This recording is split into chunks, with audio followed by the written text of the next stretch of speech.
தாத்தா ரெடி ஆகிட்டிங்களா? தொப்பி போட்டுக்கினீங்களா?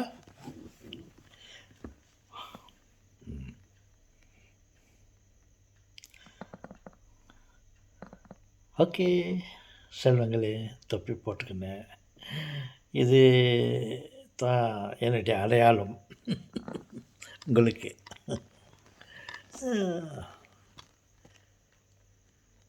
சொல்லுங்கள் தாத்தா. இல்லை, நான் இந்தியாவிலிருந்து ஆஸ்திரேலியாவுக்கு என்னுடைய மகள் இவர்களின் அழைப்பை ஏற்று நான் இங்கு வந்தேன். சில நாட்கள் ஆனது. என் மகள் என்னை பார்த்து கவலைப்பட்டு கொண்டு இருந்தார்கள். ஏன்னு கேட்டால், உங்களுக்கு ஊருக்கு போகிறதுக்கு விசா முடிய போகுது. உங்களுக்கு இது சொந்த ஊர் இல்லை டாடி, நீங்கள் ஒரு விருந்தாளி. என்னுடைய வீட்டுக்கு நீங்கள் ஒரு விருந்தாளி, விசிட்டர். நீங்கள் இங்கேயே இருக்கிறேன்னு நினச்சிருக்காதீங்க தாத்தா. அப்பா, நீங்கள் ஒரு விருந்தாளி அப்பா. என்னுடைய அப்பாவாக இருந்தாலும் என்னுடைய வீட்டுக்கு நீங்கள் விருந்தாளி. இந்த நாட்டுக்கு நீங்கள் ஒரு விருந்தாளி. நீங்கள் இங்கேருந்து நமது நாடு இந்தியாவுக்கு நீங்கள் போய் ஆக வேண்டும். அதை நினச்சா எனக்கு கவலையாக இருக்குது டாடி அப்படின்னு கவலைப்பட்டார்கள். எனக்கும் உள்ளத்திலே கவலை இருந்து கொண்டிருக்கிறது. அதை நான் காட்டிக்கொள்ளவில்லை. அப்புறம் யோசித்து கொண்டிருந்தேன். ஆம், இந்த நாடு நமக்கு சொந்தமில்லை. ஏன்,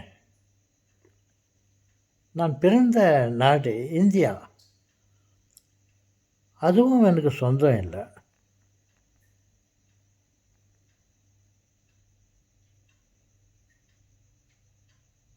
நமது சொந்த நாடு, நம்ம சொந்த ஊர் வேறு இருக்குது.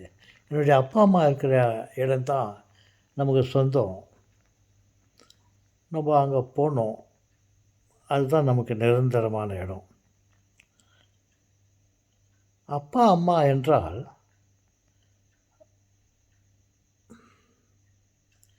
நம்மை படைத்தவர்கள்.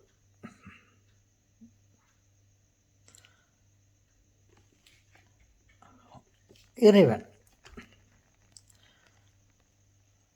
நமது வீடு எங்கே இருக்கிறது என்றால் சொர்க்கத்தில் இருக்கிறது. நமது அப்பா அம்மா இருக்கிற இடம் சொர்க்கம். அதுதான் நமது சொந்த இடம். இந்த உலகம் நமக்கு சொந்தமில்லை. இன்றைக்கோ நாளைக்கோ வரும் அழைப்பு. கௌரவமாக சொல்கிறீங்களா அழைப்பு என்று? ஏன், சாவு என்று சொன்னால் எல்லாருக்கும் தெளிவாக தெரிந்துவிடும். நாம் அந்த சாவை ஏற்றுக்கொண்டு சொர்க்கத்திற்கு பயணம் செய்ய வேண்டும்.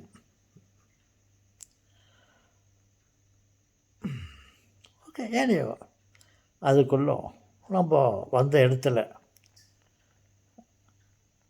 மற்றவங்களுக்கு உதவியாக இருக்கணும். இந்த நாட்டுக்கு வந்த பிறகு, இந்த உலகத்துக்கு வந்த பிறகு கடவுள் ஒரு காரணத்தோடு தான் நம்ம உருவாக்கினார். இந்த நாட்டிற்கு ஒரு குடிமகனாக பிறக்க வைத்தார். நம்ம வந்த வேலை என்ன என்று யோசித்து நமது கடமைகளை நாம் சரிவர செய்தாலே போதும். அந்த என்ன கடமை என்றால், அவர் பிளான் பண்ணி வச்சிருக்கிறாரு. அது பிரகாரம் ஒரு நல்ல மனிதனாக மற்றவர்களுக்கு உபயோகமுள்ளவனாக இருப்பதே நம்ம பிறரின் பயன் இருக்கலாம். அதனால்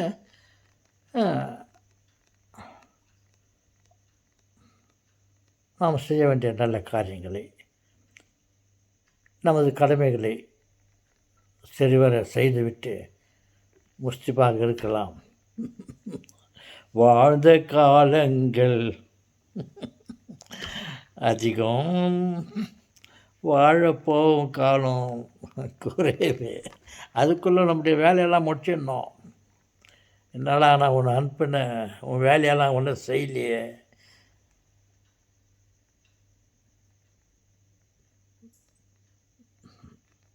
நான் ஒன்று சொன்னால் நீ ஒன்று பண்ணியே. நீ அந்த மாட்டு காலை போடுறான்னு சொல்கிறாக்கா, நீ எப்போ அது வாழை பிடிச்சிருந்த. ஒரு ஏழைங்களுக்கு ஏதாவது நீ உதவி பண்ணு. என்ன ஒன்று அனுப்புனா நீயே அனுபவிச்சுட்டு இருந்த அப்படின்னெல்லாம் குறைபாடுகளாக இருக்கும்.